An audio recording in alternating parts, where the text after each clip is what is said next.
छोटी परियों की कहानी आज की कहानी है छोटी परियों की कहानी भाग 1। चांदनी रात और एक रहस्य। बहुत समय पहले एक सुंदर जंगल था, चांदनी जंगल।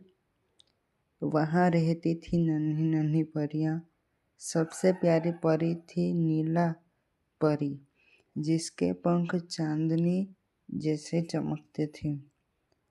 हर रात जब चांद उतर आता था, नीला परी अपनी जादुई बांसुरी बजाती और पूरा जंगल नींद में डूब जाता था। जानवर, फूल और पेड़ सब चैन से सो जाते थे। लेकिन एक रात चांद के साथ साथ एक काली छाया भी आई।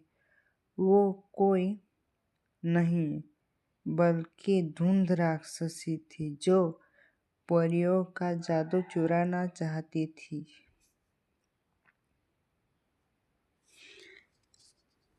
परियों की सभा।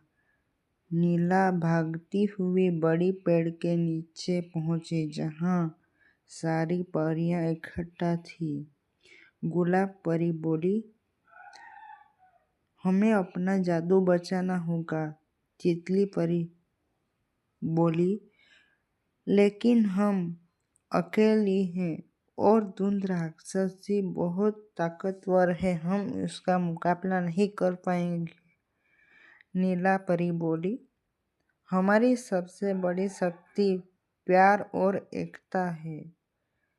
तभी नन्ही मोटी परी आई और बोली, मैंने सुना है जंगल के बीचों बीच एक जादुई कमल है, जो सच्चे दिल वालों की शक्ति देता है।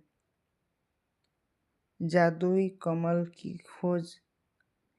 नीला, मोती और गुलाब परी तीनों मिलकर जंगल के गहरे हिस्से में गए और वहां कुछ धुंध में डूबा हुआ था। अचानक राक्षसी ने हमला कर दिया। उसने कहा, तुम्हारी रोशनी अब मेरी है छोटी परियां।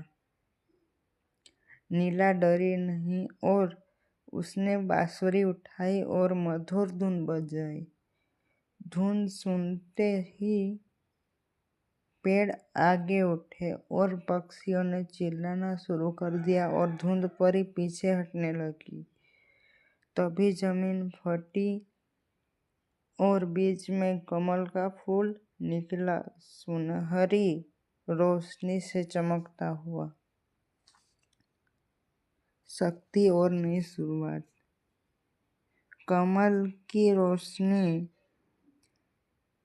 नीला में समा गई और पंख और भी तेज चमकने लगे।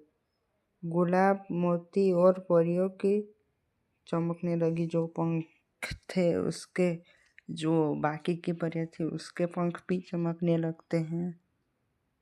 जब तीनों परियों ने मिलकर एक मंत्र बोला, प्रकृति की रक्षक, रोशनी की बेटी, आओ अंधकार से लड़ो, पूरी शक्ति से सजिए। जैसे ही मंत्र पूरा हुआ, एक प्रकाश फैला और धुंध राक्षसी चिल्लाती हुई गायब हो गई।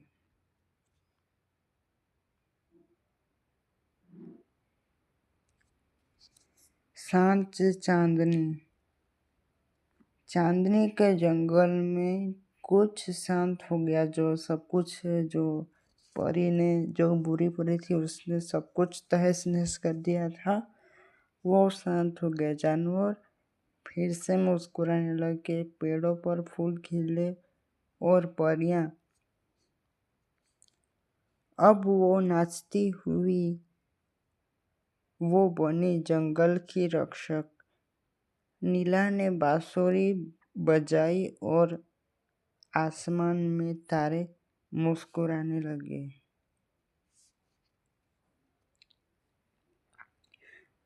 अंत में हमें इस कहानी से सीख मिलती है कि अगर दिल सच्चा हो तो